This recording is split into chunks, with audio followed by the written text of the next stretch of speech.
As Christine mentioned, my name is Ben Wunderly. I work with the education section at the North Carolina Maritime Museum in Beaufort.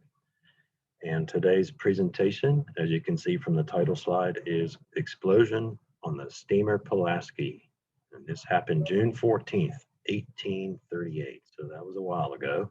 But what I hope to do is piece together some of the events related to this incident.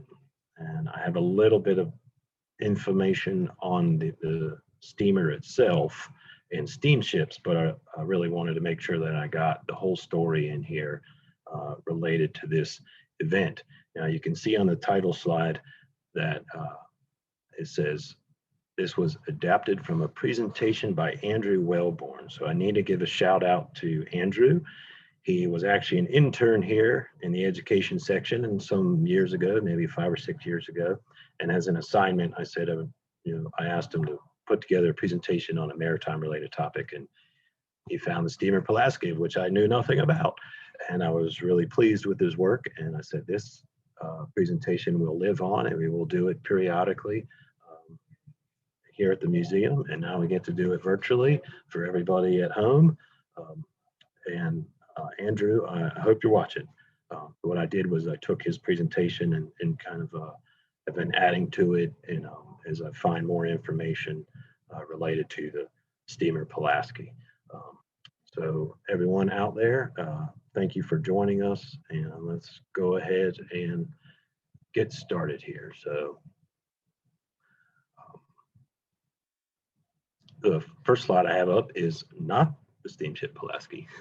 It is the Claremont, but this was a painting that was done of one of the earliest steamships to be operating in America. This is 1807, so this is a relatively new America. But the Claremont was designed and built by Robert Fulton, and it ran between New York City and Albany on the Hudson River. And I don't think it ran for very long. At first, he had to kind of modify it. Apparently, a lot of the other merchant ships that were running up and down the river got mad that he was kind of outpacing them as far as technology goes, and supposedly they even rammed his ship a few times. But either way, this was something new. Steamships, travel by steam over water, was something new that was starting to take place in the early 19th century, and it would develop over the course of 100 years or so. So we'll move along here. This slide is just to show you a picture of a basic side lever steam engine. These vessels usually had two engines, two steam engines in them, to either power a wheel on one side or the other of the vessel, or even some of the river boats, the narrow river stretches had a wheel up front and a wheel at the back sometimes. I'm not going to spend much more time on this slide because there will not be a quiz. But because this is being recorded, you could come back and watch the presentation again, and you can pause it right here on this slide, and you can learn all about some of the basic operation of a steam engine. So I have some information related to North Carolina in particular on steamboats. So with this slide, got this newspaper clipping from the New Bern Sentinel that was dated from 1818, and it talks about the steamboat Henrietta, and this was supposedly the first steamboat built in North Carolina. It was completed in April of 1818 and launched on the Cape Fear River in Cumberland County near Fayetteville, and it ran a regular route up and down the Cape Fear River between Fayetteville and Wilmington. So you can see in the article there, the steamboat Henrietta was launched on the 30th of April, and it was owned by Mr. Sewell, and is intended to run between that place and Wilmington 3 times a week. So it carries freight and passengers. And the Henrietta was actually named after James Sewell's daughter. So he named the ship for his daughter. Oh, that was rather nice. Okay, now a little closer to Carteret County, this steamboat almost was the first steamboat built in North Carolina. It's pretty close. So I think I said April on the last one, and this one was launched May 6, 1818. The Prometheus, built by the notorious Otway Burns, who was a privateer during the War of 1812 from Onslow County. And this was a drawing of what the Prometheus looked like, and it had the wheel in the back there of the vessel.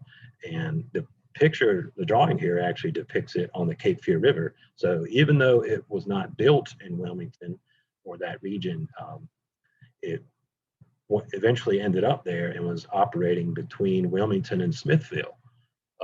Unfortunately, it was not a strong enough vessel to combat the effect of the currents and the tides that occurred down on the lower Cape Fear near Smithville, or what we know as Southport.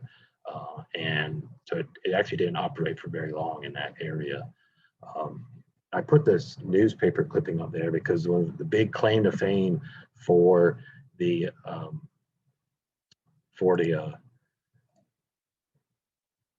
Prometheus is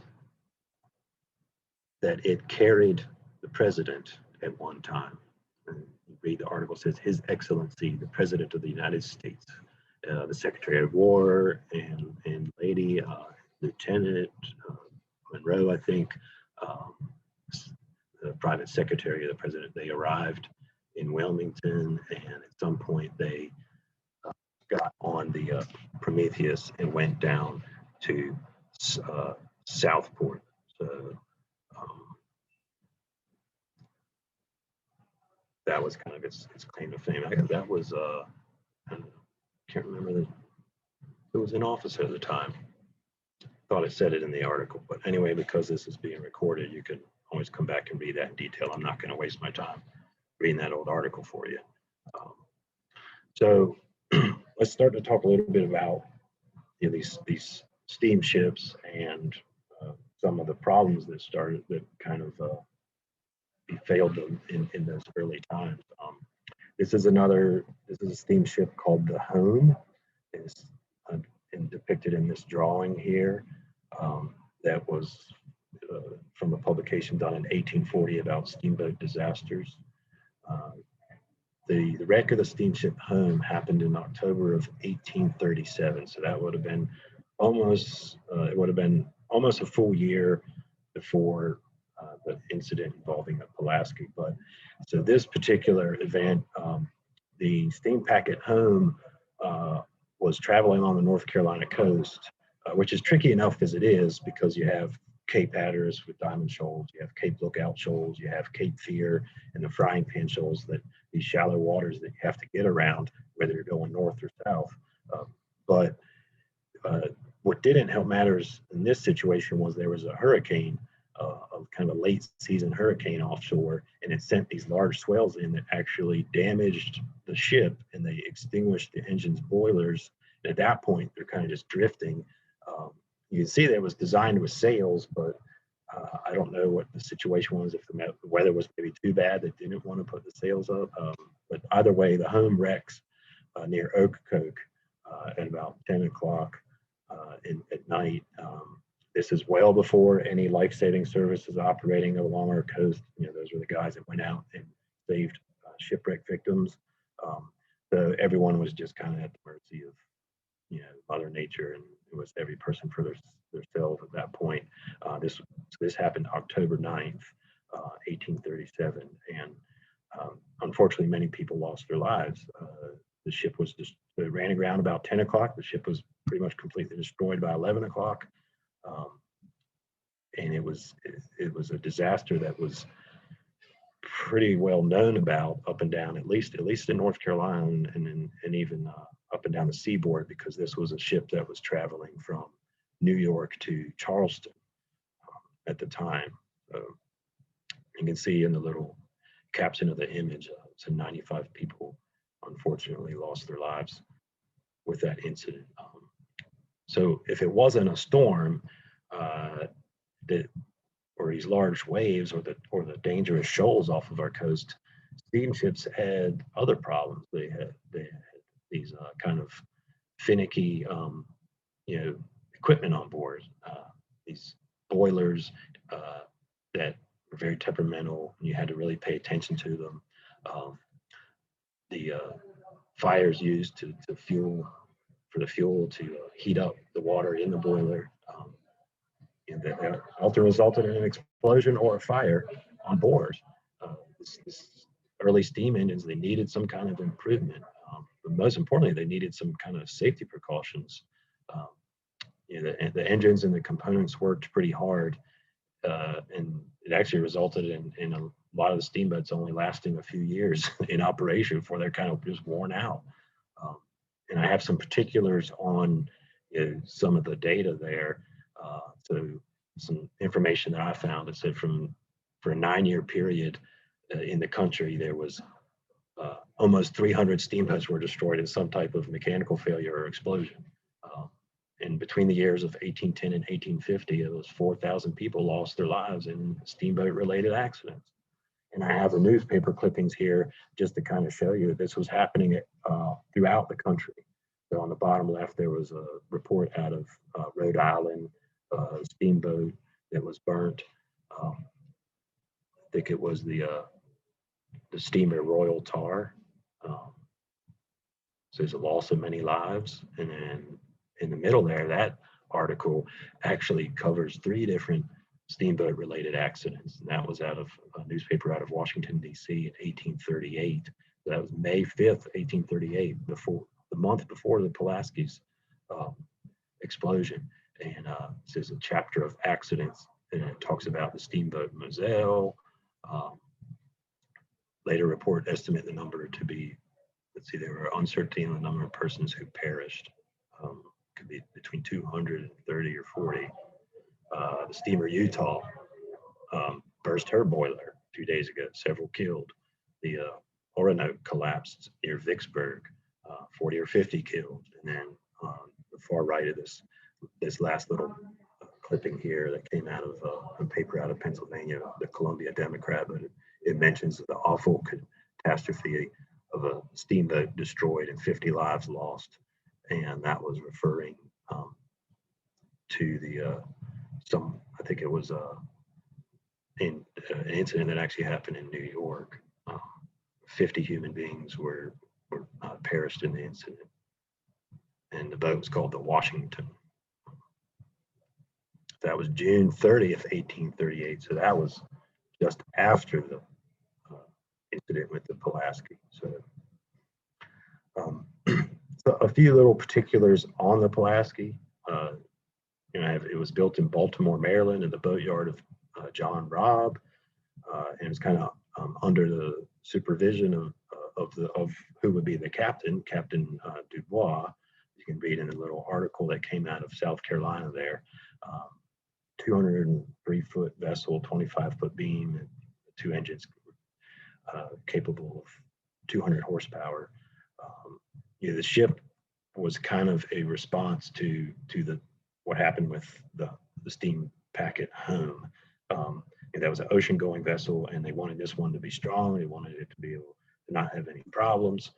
It was a very elegant ship with very nice staterooms for comfort, because these are mostly wealthy people that are going to be traveling on these. They could afford to travel on these types of ships, and they were going from New England to places in the South. If you think about like what we call snowbirds that spend the winter months in Florida and then or in the South, and then they head north in the summertime because it gets too hot in summer. And that's what was going on with some of these people, even as early as the 1830s. Here is a ship's model of the Pulaski, so we get to see, get a better idea of what we're talking about. I keep saying the name of the boat, but what did it look like?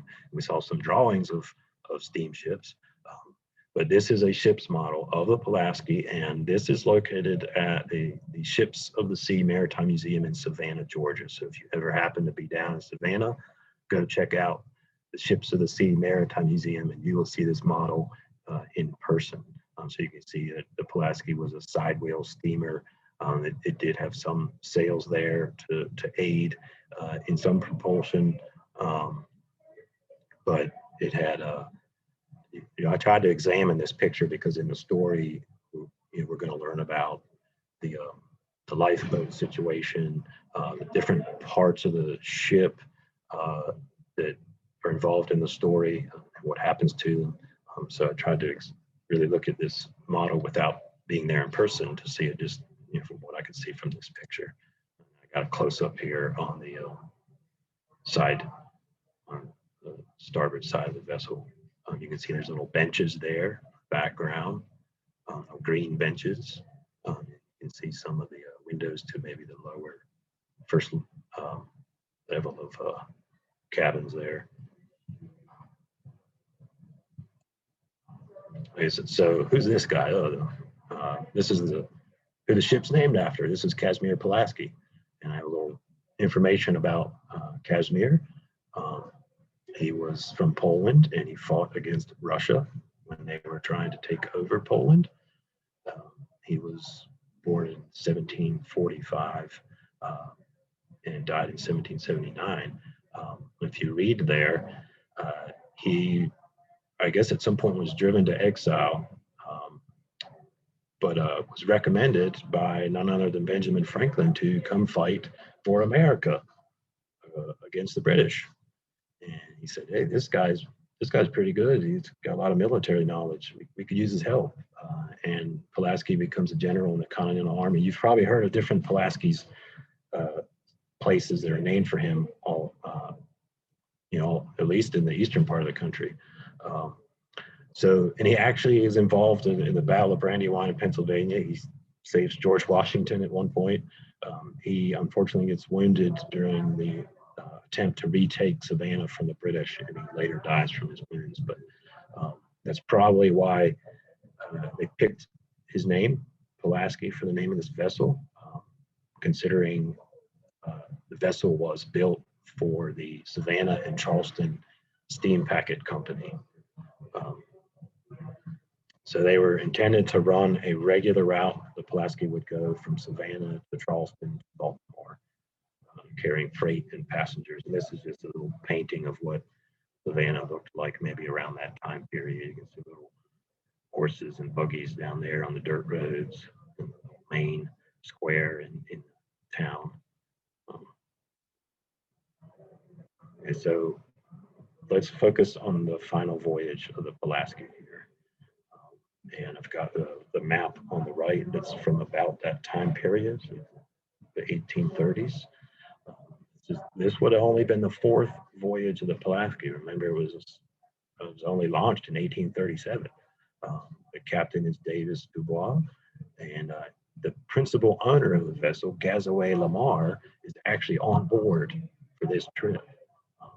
The Pulaski departs Savannah, Georgia, on June 13th, 1838. They have 90 passengers. There's a crew of 37. So you can see on the map, move my mouse around. I think you can probably see that there. But depart Savannah, we head up to Charleston. They stop in Charleston. They reach Charleston the afternoon of the 13th. They get an additional 65 passengers. The next morning, they spend the night in Charleston, and now we're up to about 192 people total, passengers and crew. The 155 passengers at this point, as I mentioned, there's a mostly wealthy people that can travel and afford to travel by these means. But they're actually bringing along with them, they're bringing their maids, their nannies, some servants, even nurses accompany them if they need them, if they're older people or if they're people with infants, newborns. They may have help in that way. But some of these people, in all reality, some of these people who are traveling with them were actually their slaves, if they had some. But when we say maid or nanny, it sounds kind of pleasant, but in reality, they were actually enslaved people that were living in these wealthy households and working for them. So the Pulaski departs Charleston the morning of the 14th, and they're headed for Baltimore. The winds are kind of picking up kind of strong out of the east. and it's resulting in some heavy seas. So they kind of have some some flow progress, but they leave Charleston and they're ready to make the trip around the North Carolina Capes. The first Cape that they have to actually get by is in South Carolina. It's called Cape Romaine, if you've ever been there. But they get around Cape Romaine and they start to head out east, because if you look at this map, the next Cape that you see at the top upper right is Cape Fear. So they have to get around the frying pan shoals of Cape Fear. So they start to head up to the east and then northeasterly direction. So I'm going to pause right here before we get any farther and see if we have any questions that might have come in. We're going to wait just a minute, but I don't have any questions that came in through the chat on my side. And Okay. it appears we don't have any questions on the Facebook side. Like I said, I'm kind of killing time for a second because I know that the Facebook page has got a little bit of a delay. So I want to give anybody a chance to make a comment if they have any. Okay. But I seem to have confirmation that there are none at this point. So you are doing awesome job. Great explanation. Great. And I think you're good to continue. Yeah, I didn't realize that. Oh, and for the record, it was for the record, it was James Monroe, President James Monroe. All right. Thanks, Christine. I think I read it at some point. Yeah, that's great. Thank you. You're welcome. Have a great one. I'll be right here when you need. He traveled on the Prometheus. Mm-hmm. He enjoyed his trip down the Cape Fear. All right, moving along here. Enough about James Monroe. Let's get back to the Pulaski. So here we have the same map here along the coast, and about 11 o'clock or so, we have an explosion on the Pulaski. So it wasn't a storm situation. It wasn't waves that were a problem. It wasn't a hurricane or anything like that. This is early June. We don't typically get tropical activity that time of year, but this was an explosion that occurs in the starboard boiler, the Pulaski in the engine room there. So it happened about 30 miles or so off of New River Inlet. You can see I have a star where New River Inlet is, and that's in Onslow County. And the yellow arc line there kind of is an estimate of where this could have happened, because when they say 30 miles, it could have been 30 miles due east, it could have been 30 miles southeast, it could have been 30 miles due south of New River Inlet. So we're not really 100% sure exactly where it happened, but it did happen at nighttime. It was dark. There was a little bit of swell from those easterly winds kind of coming in from the Cape Lookout direction. And as I mentioned, the starboard boiler exploded, and the cause is credited to the water boiling off in the boiler. So it eventually just there's a little valve on there, I guess, and I think that the steam just eventually didn't, as it built up pressure, it was just kept going. The steam was escaping the boiler, but eventually they ran out of water in there or got really low, and the second engineer finally realized that. They heard the high pitch. I was kind of think about a teapot, and when the pressure builds up, that's what makes it whistle. So he heard this and he was like, I think the water's getting low, and he opens a valve that just floods this boiler with seawater, and that was not uncommon. That was a water source for these boilers, no matter where you were, whether it could be fresh water on the rivers, but it could be salt water in the oceans, which is probably led to why some of them didn't last very long. But the cool seawater comes into the boiler, it hits the hot copper, and it just superheated, and just converts to steam, and the pressure's too much, and boom, the boiler explodes, and that's what this little drawing or engraving depicts here, is the explosion on the steamer, and the ship eventually breaks into 3 pieces. So this is not good. This is bad. Now, this drawing came from that same report out of 1840. So this was only done a couple years later. That report from the 1840 there. So the vessel begins sinking, Now this little drawing I have is not of the Pulaski, but I just wanted to have something up there so you could visualize. This is from a different steamship, the Arctic, that actually sank. But you can see in the picture, and you can kind of start to envision what's happening here with the Pulaski. The vessel begins sinking. As far as the cabin situation on the boat, the women's cabins are kind of more towards the stern, towards the promenade deck up on the stern and the back of the vessel, and then the men's cabins. So they actually had them separated. So even if you were man and wife and you were traveling on this ship, you didn't stay in the same room. Now most of the children stayed with the women, and that included any nannies, nurses, maids, and then maybe if there were other servants traveling. Male servants, they would have been those cabins, and with male servants and men would have been more forward, maybe closer to the bow or the midsection of the vessel. So let's talk about what happened right there at the explosion. So the keel of the vessel, the bottom of the vessel actually separates from the explosion. It flips over. Now the keel is upside down in the water. The top half of the boat, which including the deck, the cabins, the wheelhouse, it splits in the middle. So now we have a top half of the Pulaski, we have the bow section and the stern section. Now both of them kind of lower down into the water a little bit, but then kind of bob back up and are just kind of floating there. The keel's flipped over and it's kind of floating there. People are, if they survive the explosion, they are scrambling and trying to get on to some piece of the wreck. Now, right before that happened, there were the lifeboats. There were these small lifeboats, and from what I can ascertain, there was only 4 of them though. You had almost 200 people, and you only had 4 lifeboats. That to me seems like a problem in itself. So one of these boats is unfortunately blown away in the explosion and ends up out in the water. And it does get a hole in it, but it's out there in the water. Nobody was able to get into it.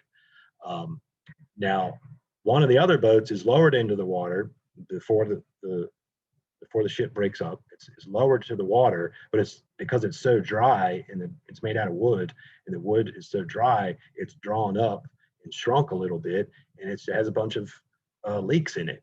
So it starts to fill with water. Nobody can get in that lifeboat. So we do have 2 lifeboats that are functioning, one off the starboard side, the right side of the vessel, and one off the left side. Some people are able to get into those lifeboats, but probably out of the 100 or so folks on board, at least probably 90 died in the initial explosion or drowned when thrown from the ship. So the keel is floating there upside down, and the engine components that are stuck to it, they sink within about 45 minutes. So that goes to the bottom, and it's probably because the engine was so heavy, and the boilers and all those components. We do have about 18 people on the bow section, and at first on the stern section we have a lot of people. And I'm going to talk about the stern section in more detail. Eventually we only end up with about 23, and then there's maybe 30 or 40 people that are clinging to just floating debris in the water in the dark with the waves. So of the 2 side boats that I mentioned, we have the mate of the Pulaski ends up in one of them. That's Mr. Hibbert. Then we have James Cooper takes command of it as well. So he takes command of one of the other ones. So these boats are carrying about 11 in one and 12 in the other. And as I mentioned, there were 4 boats total, but 1 blew clear, the other one's too dry and sank. These 2 boats that are functioning and do have people in them, they stay on scene to see if there's anybody they can help. Now, one account says that they left about 12:30, so that's only about an hour and a half after the incident. One account says that they didn't leave till 3 a.m. And there's other accounts that say, well, we eventually had to leave because we couldn't take any more people in the boat without fear of our lifeboat sinking, even though there might have been other people around in the water. So one of these boats does pick up 3 more people from the water. So we have some people in the lifeboats. And what happens to them? Well, they start to row towards shore. And so I have this map here of the vicinity. You see New River Inlet.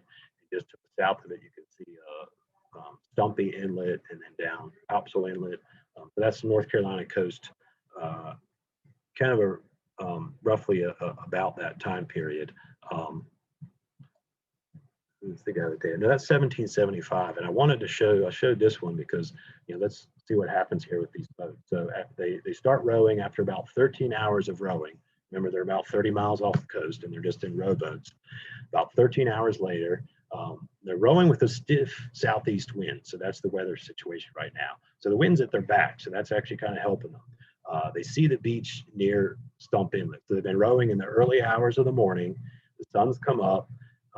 This is now the afternoon. By 3 o'clock, they make it towards the breakers. So with a stiff southeast wind, that's an onshore wind that's kicked up the surf. The breakers are kind of large. And Hibbert and Cooper are kind of a little nervous about getting these lifeboats in through the surf. That's not an easy task. It's not like they're on a surfboard. A surfboard does well when you just want to ride it in, or a boogie board does great when you want to ride it into the surf. But a 10, 15, 20-foot lifeboat is a different story when you want to catch a wave in a lifeboat. It could easily capsize. So Hibbert and Cooper, they want to head up and down the beach to look for an inlet to make it a little bit easier to get in. But everybody in the boat, they're done. They said, we can't row anymore. We're worn out. We're not going to go any farther. So Hibbert and Cooper, the two that have actually taken command, taken charge, they reluctantly say, all right, well, we'll go in. And Hibbert's boat goes in first. It capsizes, 5 people drown. So they survived the incident on the Pulaski. They make it in a lifeboat, and they almost get to the shore, and then they drown in the surf. So other 6 people on his boat make it. Cooper's boat waits about 3 hours.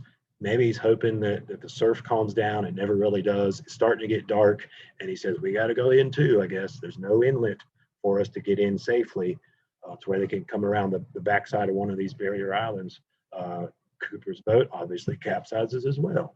But fortunately, the 6 people that survived the landing in the other boat are there to help people get onto the beach. And I actually have some accounts from that incident. So Mr. Cooper himself, he's in the water, the lifeboat is capsized, and he noticed one of his passengers on board, that's Mrs. Nightingale, she disappears. He then feels something at his foot, and he reaches down and finds it to be somebody's long hair. He pulls her to the surface, and he brings her to the beach. And it was Mrs. Nightingale and her 7-month-old child that had been lashed to her for fear of drifting away. So Mr. Cooper not only gets these people to the beach in the lifeboat, he saves her from drowning and her child. And with help from those that landed in the first boat, everybody in the second boat makes it to shore, including another woman and child, and that's Mrs. Fraser and her child. So 16 survivors are safely on shore. They lay the women and children on the side of a sand dune to kind of help keep them warm. You think about it, well, it's June, you're like, oh, it should be warm enough. But after being in the water, early June, the water still can be a little bit chilly here along our coast. And being out all night, you can actually maybe even suffer hypothermia if you're out there in the water in the middle of the night, all night. So they're there on the beach. They eventually make it to the property of Mr. Sigley Red, and he lives there in Onslow County where they landed. And Mr. Red cares for these survivors of the shipwreck, and he's able to send them on their way to Wilmington on the 18th. So that's Monday the 18th. So they're some of the fortunate ones. And others that were drifting on debris. This is one of the accounts from some of those folks that are just clinging to debris. They make it to shore. Mr. B.W. Fosdick, he survives by drifting with 2 others on a piece of wreckage. 2 mattresses that were ended up in the water floating by are emptied and made into a sail. This little drawing here that depicts their little raft that they made. They come across a tin that has a soggy cake in it, but it gives them something to nourish themselves. They're basically stranded at sea. A small keg is retrieved, but its contents of gin were unfortunately spoiled with salt water. That would have helped to at least take the edge off.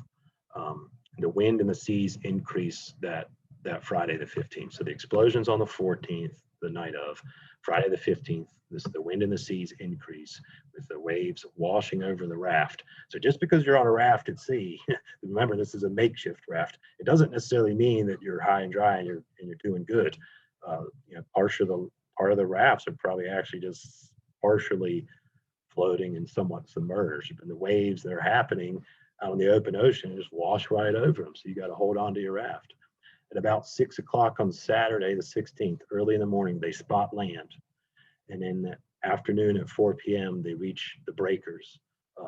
Now they're in the same situation as lifeboats. Now they got to get into to the beach. But when you think about it, being on some kind of makeshift raft is probably actually easier to handle the breakers. You've already been getting waves washed over you anyway. You're already soaking wet. Your raft can't really capsize because it's just a bunch of debris tied together, or a piece of wood that you're floating on. So it kind of gets pushed in. The third wave crashes on them, and whatever is left of their raft breaks apart. But the people that are on there manage to get pushed into shore near New Inlet. And now some of this I'm still not really 100% sure on, but they say they ended up near New Inlet. The lifeboats ended up near Stumpy Inlet, which is south of New River Inlet. New Inlet was even farther south of New Inlet. So this is kind of like a lesson for me. And and there's actually people that study this. When something ends up in the ocean, where does it end up? Depending on wind, wave, tide, currents, things drift everywhere, and things of different sizes drift at different rates. So that's kind of what's interesting to see with this particular wreck, because you have all these different pieces. Some are boats, some are rafts, some are parts of the ship. Where do they end up, and when do they get there? So it's kind of mind-boggling to figure it all out. But so this was another account from victims that were clinging to parts of the wreckage. So this is the story about Mr. Merritt. He loses his wife and child in the explosion. So he's in the water. A young boy of about 12 years old. He first regains his wife and his child. A young boy then also clings on to him, and Mr. Merritt convinces the boy to climb to a piece of wreckage and to take his child so that he can support his wife. So now he has his wife, but at this time, a large man that's also in the water grabs onto Mr. Merritt, and he starts dragging him down underwater. He pushes his wife towards some of the floating wreckage. He said he pushes her, and she's able to grab onto some of that wreckage that the other young boy and his child are on. And then he has to figure out, how am I going to let go of this man that's pulling me underwater? We're both going to drown. And he's like, well, that's kind of what I have to do. So he holds his breath. He goes underwater. That man lets go because he doesn't want to drown. Mr. Merritt swims to the surface, but at that point, he did not locate his wife and child and that little boy. He never sees them again. And sadly, they're lost. He eventually comes to a hatch that's floating on the water, a hatch from the ship, and he sees another man in the water. He encourages him to come by and grab onto the hatch. They later found a larger piece of wreckage because the hatch was not really supporting both of them, and they drift to shore on that Sunday, the 17th. And there was the weather conditions got worse, and Saturday the weather was pretty bad, but they survived it. And Mr. Merritt is able to get to his feet. So he's now on the beach with this other man. He's able to get to his feet, and he goes to look for help. You have to think about the North Carolina coast at that time period, 1838. It's not like it is today. There wasn't beach houses and condominiums everywhere. There was pretty much nothing. Most of the people that were living on eastern North Carolina and the more remote areas, were on the mainland, and they had farms maybe, and they were along the rivers and the water. But out on the beaches and the barrier islands, there wasn't much of anything. But he does find a fisherman's hut, but he collapses. There's nobody in there. He falls to the ground as soon as he gets in there. He's extremely exhausted. And then he wakes up and finds three fishermen that are getting a fire going, and they're helping to revive him. And he tells them, "There's another man on the beach that was with me." And they get up and they go look for him, but they can't find him. And it's actually because a farmer in the area heard about the shipwreck, and he goes out to the beach and he finds the other man, and he's able to save him. So both of them are survivors of the shipwreck. Another fortunate few. Okay, so let's talk about the bow section from the Pulaski. 18 people initially floating on the bow section. They were all men, and I don't know if that's because their cabins were closer to the bow, so they were already on it, or they were closer to it when they ended up in the water. Or maybe the men were stronger swimmers and able to regain the large pieces of the ship. But it's pretty much all men, and there's one 12-year-old boy. One of the men on this section is Captain Pearson. He is the sailing master, and that's actually a term for he's a navigator, the sailing master. So they kind of tie together different planks and they fashion a makeshift raft. This is a drawing of what the bow section part of the wreckage might have looked like. And they possibly get 4 or 5 more men that are floating on the debris to come join them on Saturday morning, the 16th. So that's actually 2 days after the 14th there that the explosion happened. The wind had been southeast since the accident. I think we already talked about that. The raft came in close to shore because it was being pushed through the shore by Saturday afternoon, but the breakers were too high. Unfortunately, by Sunday, the wind shifted out of the northeast. Now that doesn't push them into the beach. The northeast wind on that part of the coast pushes you parallel to the shore. So now they're going along the coastline. They're not getting any closer. So that's Sunday the 17th. The storm comes up and the wind goes northwest. All right, now northwest wind, now they're getting pushed back out to sea. But by Monday, the weather does clear on the 18th, and the winds were just kind of light out of the southwest. And then finally, the 19th, a passing schooner sees this part of the shipwreck. Now, they had no idea. The schooner that's coming by had no idea that the shipwreck happened, but they see, like this little drawing, there's a ship off in the distance. They see these people huddled together on this floating makeshift raft, and they save them. So at the time of the disaster, this schooner that comes by happens to be coming down from the Delaware Bay and is on its way to Wilmington. It is the schooner Henry Camerton under command of Captain Eli Davis, and I have the map here showing you the route of the Henry Camerton. You have to come around all of the Cape Hatteras and Cape Lookout and Cape Fear to get up to Wilmington. So the crew on the Camerton, they see the bow section of the Pulaski on the morning of the 19th. So that's a Tuesday. That's 5 days after the incident. This was 15 to 20 miles north of New Inlet. So I guess because of that northeast wind, okay, move the mouse here. The northeast wind, here's New River Inlet. By the Sunday in the northeast wind, it was pushing them farther down towards what we call New Inlet. It could get kind of confusing with the names of the inlets because you have New River Inlet, you have New Topsail Inlet, you have New Inlet. And to make matters worse, there's another New Inlet that actually probably existed up on Hatteras Island. So it could get kind of confusing with it. So the rescued survivors tell the captain of the Camerton, they say, "Hey, we saw another large section of the wreck the other day. So there were people on it. So you needed to look for them." And he says, "Right away, let's go. What direction did you see them?" He wants to help as many people as he can because if you can imagine, being stranded at sea with no other way to survive.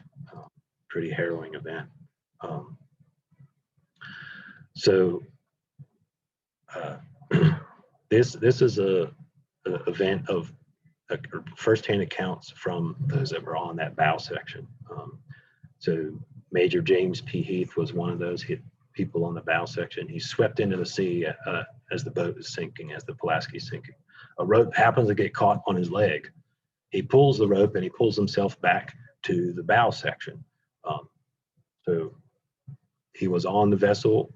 It breaks apart, starts to sink. He gets in the water.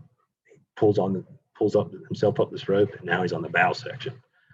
Captain Pearson, the sailing master, he also ended up on the bow section. Remember, he was clinging to a plank and making his way to the larger piece of wreckage during the night. So he's one of the ones that wasn't initially on there, but on the bow section of the Pulaski, but he's on part of some other floating wreckage, and he kicks and swims his way to the bow section. So the morning of the 15th, him and along with Major Heath, they begin to secure the bow section.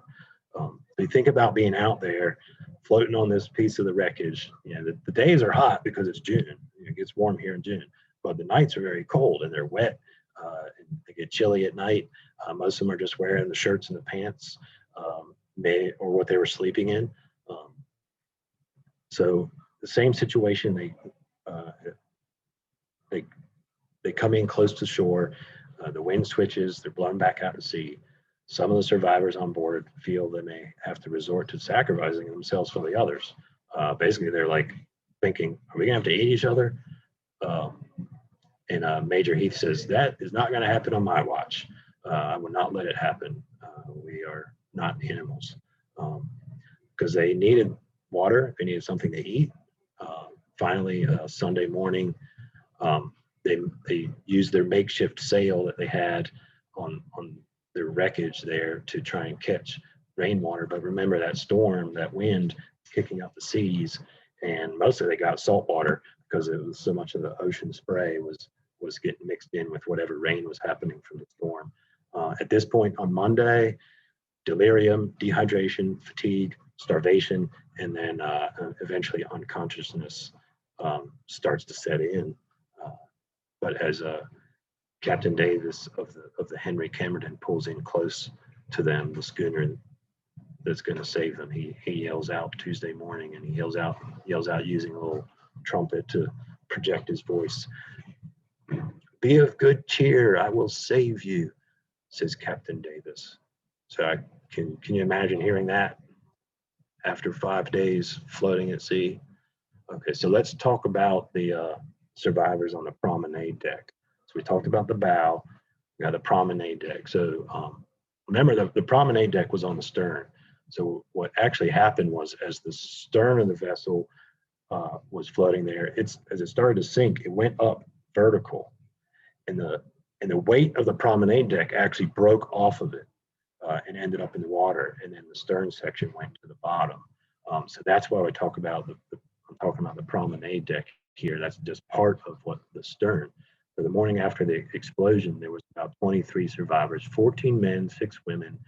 I think it had 3 children there on this section. One of the women on this section is Rebecca Lamar. She is Gazaway's sister.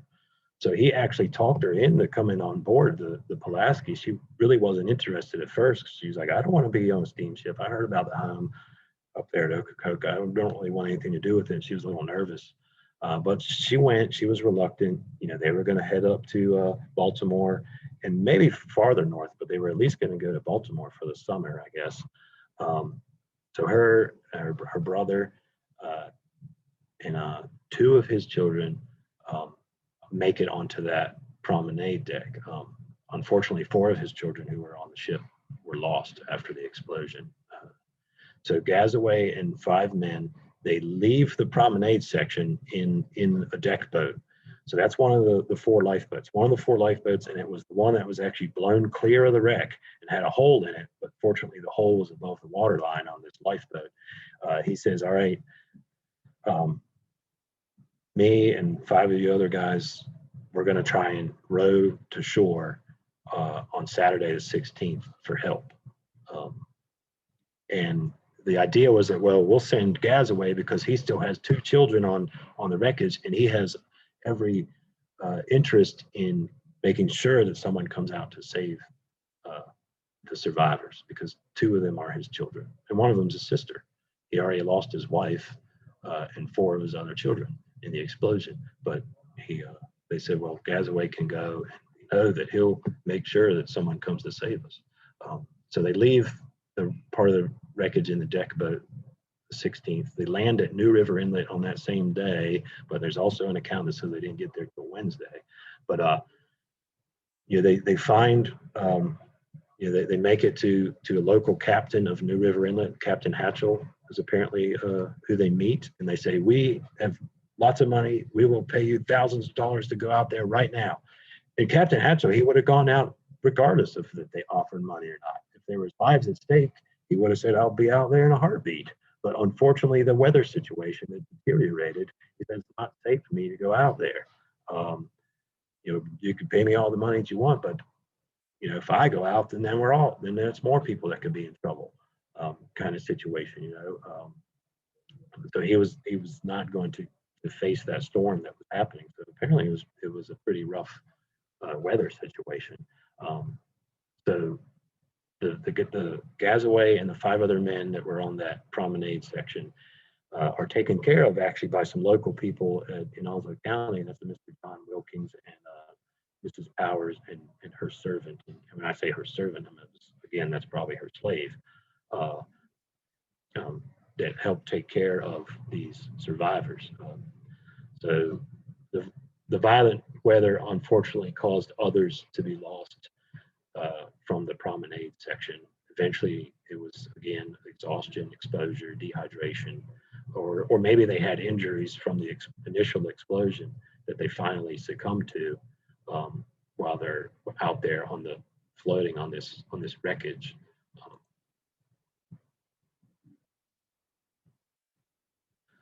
So this is an account. I know there's a lot here, but I just want to kind of go through this one because this was one of the most interesting accounts, because it seemed that Rebecca Lamar, she was age 27 at the time of the incident. She seemed to have the most detailed account of this incident. So she's asleep in her room on the Pulaski. She has her nieces and maybe one of her cousins. The explosion jars them awake, but unfortunately one of the beds in the room, which was kind of like a trundle bed, rolls and slides in front of the door, and they can't get out. So the ship is starting to sink. It's taking on water. They're trapped in the room. The ship pitches and rolls to a different direction, and the bed it moves away from the door. Now they get out of the room. They step into the hall there in the raceway, I guess, and they find a man who's basically his feet were blown off in the explosion. They realize they can't really help him. They're kind of she's worried about her sister-in-law and her nephews, one of which is an infant, a baby. And their room is directly across the hall. She meets them and they go to the deck. They find her brother Gazaway. They're all put in a lifeboat. But now the ship is breaking apart. Remember, the keel breaks off and the stern section and bow section split. So they're in the lifeboat when that happens, but it breaks apart. The Pulaski breaks apart, and their lifeboat that they're in falls and hits the water. Everybody comes out of the lifeboat. Now they're all in the water. Her brother, one of her nieces, and her 2 oldest nephews get onto the stern section. I think Gazaway is actually holding the hand of one of his sons there at that point. They get onto the stern section. Stern begins to tilt vertical. I think I talked about this earlier. They climb to the top. There's probably maybe 80 or so people that have done this now. This is the only option they have. This is when the promenade deck breaks off of the stern section. Now they're all back in the water again. Rebecca, her brother, and several others managed to get onto the floating wreckage of the promenade deck. That's all within that first hour or so of the explosion. As the night wears on, other survivors that are floating on smaller debris make it to the promenade section, including a man that brings her second youngest nephew. I believe his name was Thomas. I don't know his age, but I think he was at least, I think he was maybe 5 or 6. And then a man and a woman with her eldest nephew, and that's Charles, and he's 14. And as I mentioned earlier, the rest of her relatives are lost already. So those on the promenade deck, they can hear other people out in the water calling for help, but it's dark and the seas are too rough. They can't see them. They can't help them. The next morning, a small lifeboat that was blown from the ship, that's the one that her brother is going to row to the beach in, drifts up and it's secured. It floated, but it had that hole in it, but it was above the waterline. A basket containing a pint of quart, a pint and a quart of wine, a vial of peppermint, and a vial of laudanum. And laudanum was actually a a derivative of opium, I believe. So it was kind of a pain reliever. But they were all kind of worried about using that. They had heard about the fails of opium and such, and they were kind of reluctant to use it. But there was a man on board this part of the wreckage. He drank salt water because he was so thirsty. He drank salt water and got violently ill, and he pleaded for the laudanum, and Rebecca was in charge of it, and she gave him some of the laudanum, and after that, they said he was like in this weird. She said he was in this kind of weird state, and I guess it affected him kind of weird, basically the opium or something. And she was like, "Oh, really want to give that to anybody else?" But the wine they kind of gave small sips to, especially the children, because it was all they had that they could drink. So another person drifts up to the wreckage. That's a Noah Smith, and another man arrived on a smaller raft. Noah's wife was actually already on board the wreckage. Her name was Matilda. And then a man and a woman floated up on 2 small settees, which were sofas or benches. But the man that was on there, he died within a half hour. The woman that was on there was from South Carolina. I think that she survives. It gets kind of confusing with these accounts. But some survivors, they tried to row for help in the small boat at first, but they turned around and went back. But I think it was because the seas were too rough. But on the 16th, they went for it again, and that's her brother. And those 5 men. That's when they row to shore. Now the wind pushes the promenade deck close to shore, just like it did the bow section. But then the wind switches and pushes them back. Okay, so let's I'm going to wrap up with her account here.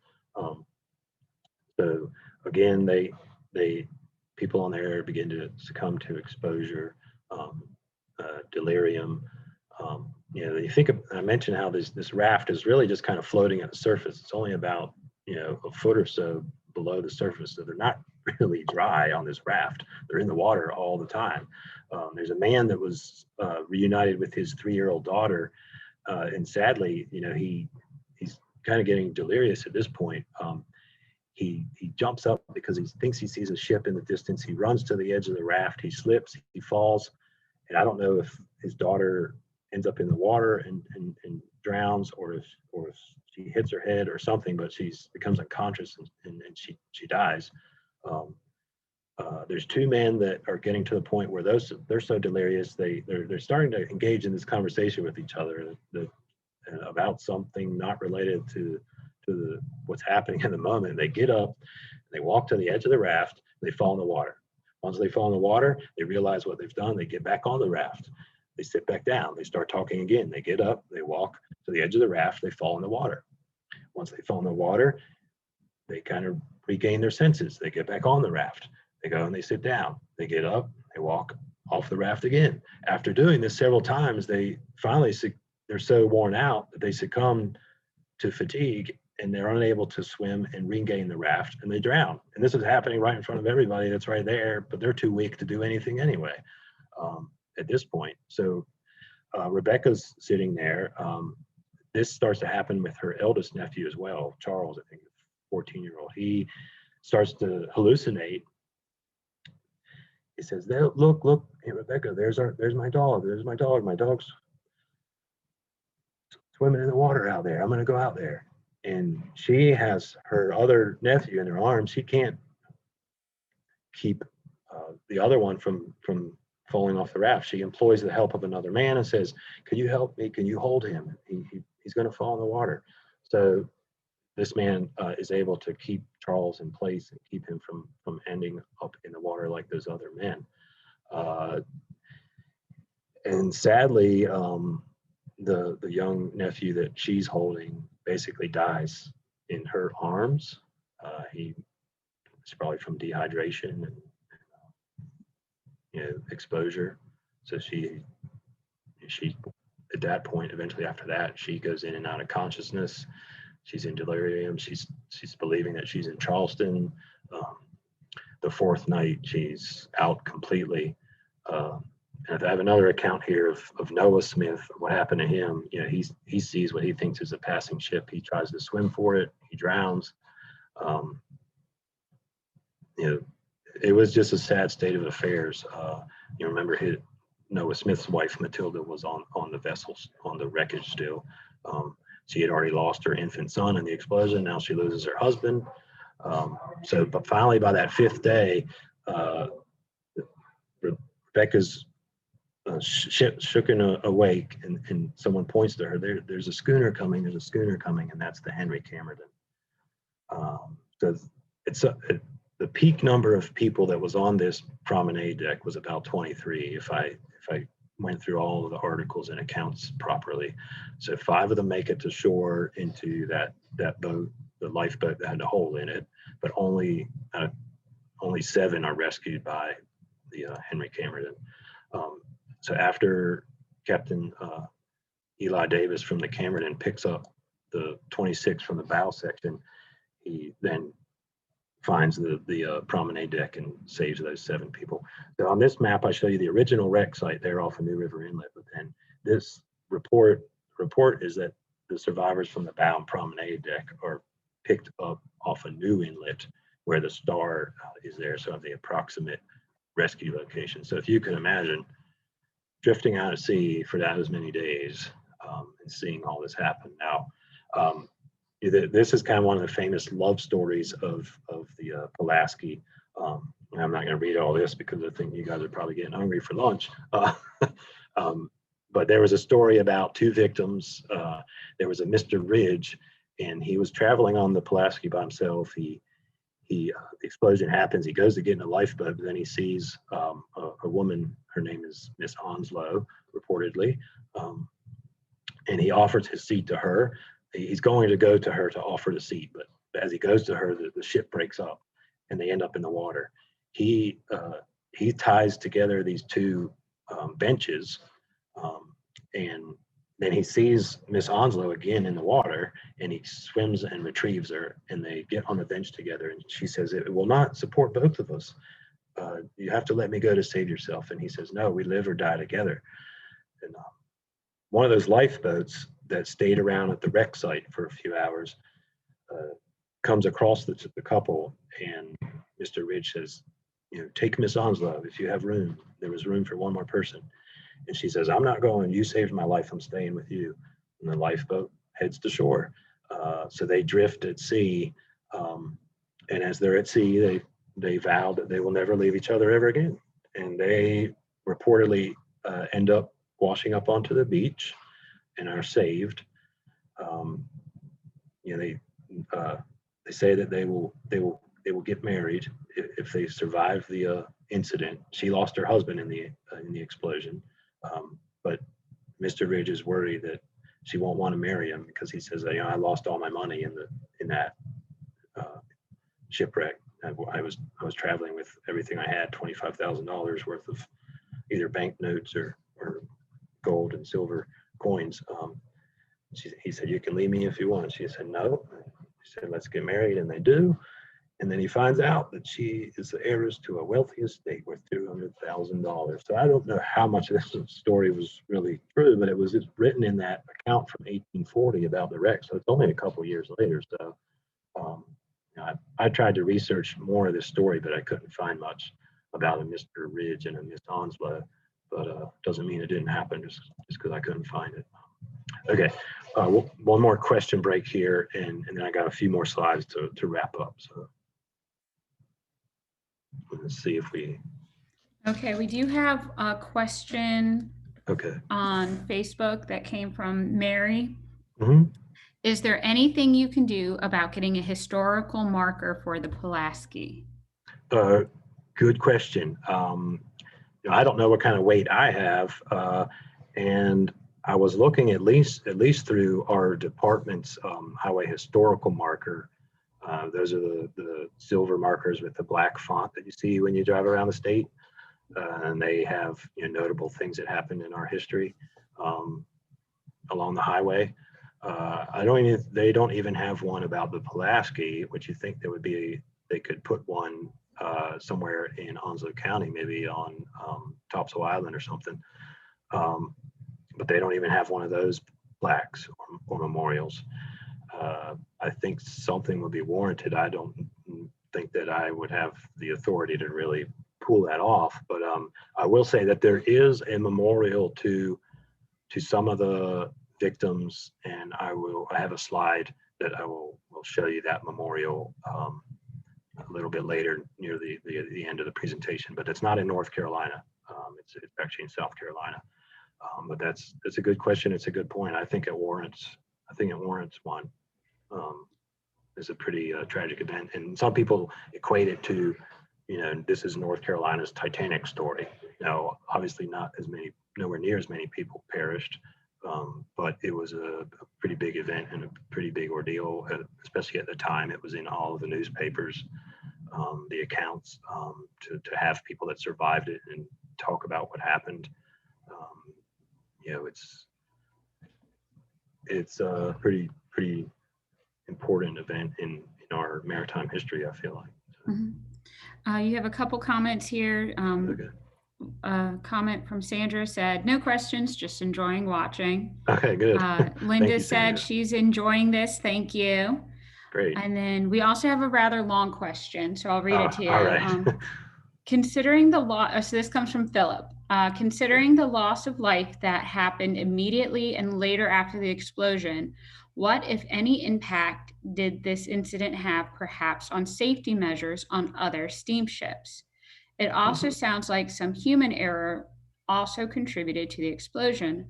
Yeah. Obviously, it was not intentional, but did the sailor or the company that owned the boat receive any kind of discipline or other impact as a result of the incident and everything that happened after the fact? Okay, those are good questions. And to answer the first part of it, I actually will go over that in a little bit.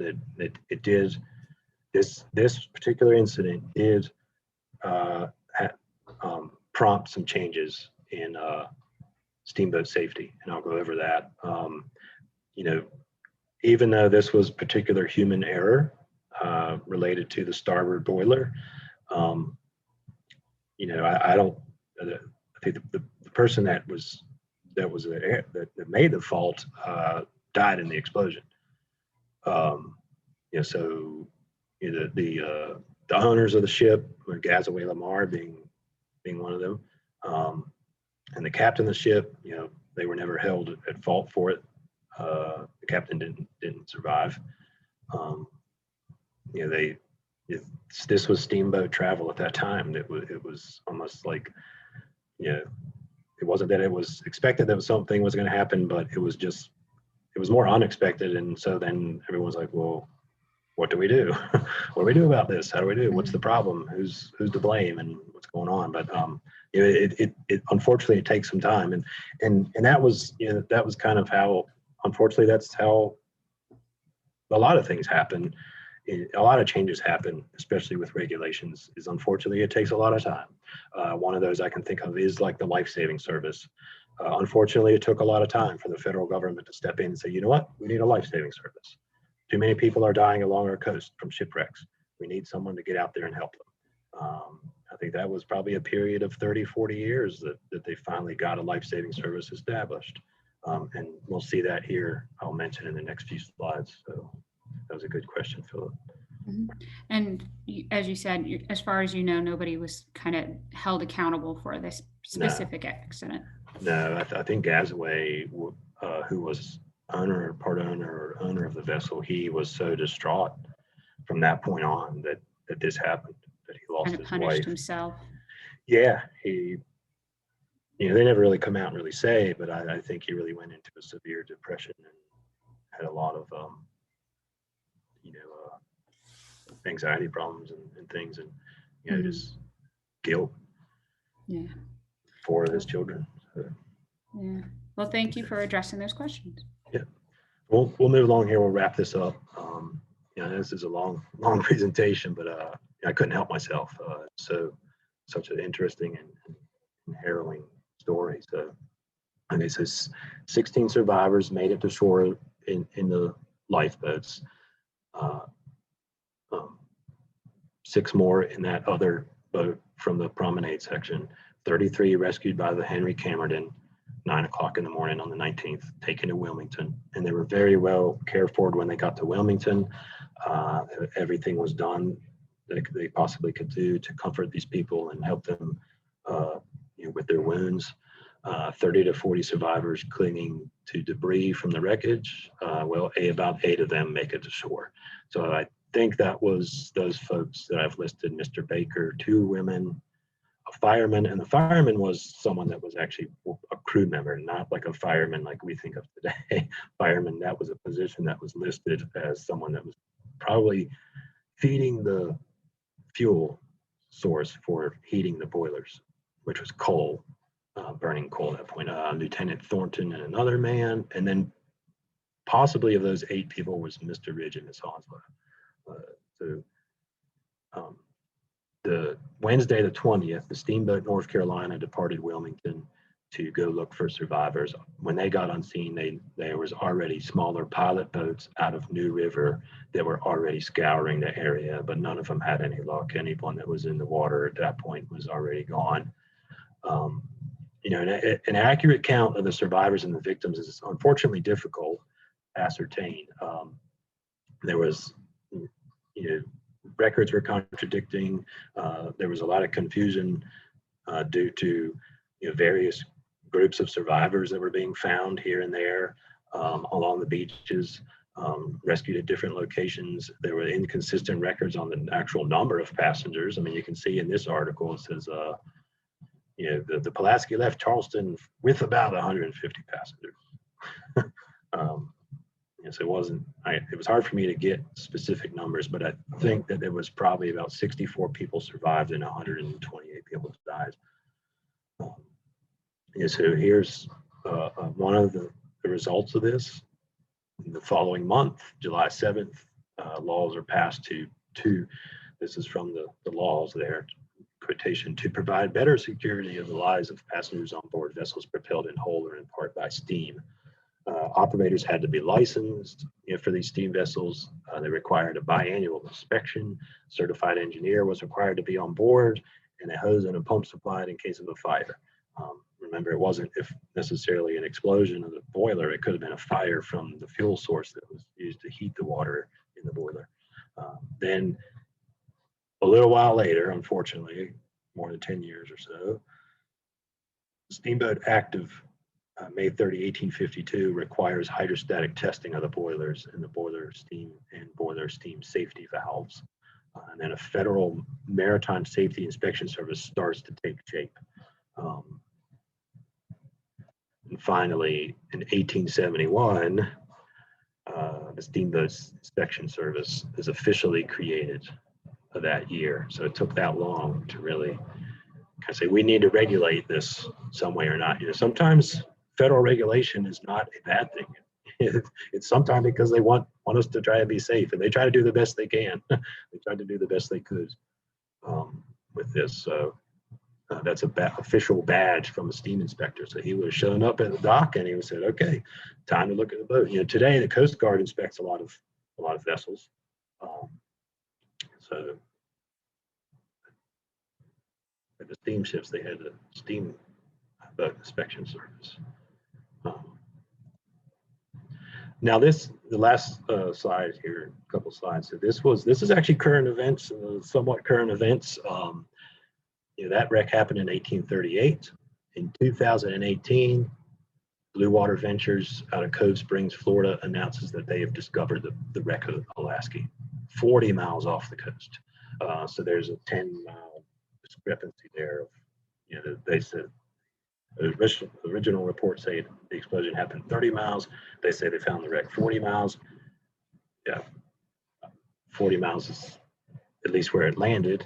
Maybe some of it drifted. I doubt it drifted 10 miles as it was sinking. But, so divers with that team retrieved all kinds of stuff: gold and silver coins, keys, wall sconces, tags, pocket watch, silverware. So this picture is a key tag that says SB, Steamboat Pulaski. There was a candlestick holder with the same engraving on it. So they're 100% pretty sure, 99.99999% sure that this is the Pulaski that they found there off of Onslow County, coast of Onslow County. And then just even more recently, so last month, this Blue Water Ventures, along with their partner group, Endurance Exploration, file for an extension, to a 2-year extension, to continue work at the site and retrieve more of the artifacts. I really hope that these artifacts end up somewhere in a museum, at least some of them maybe. You know, I'm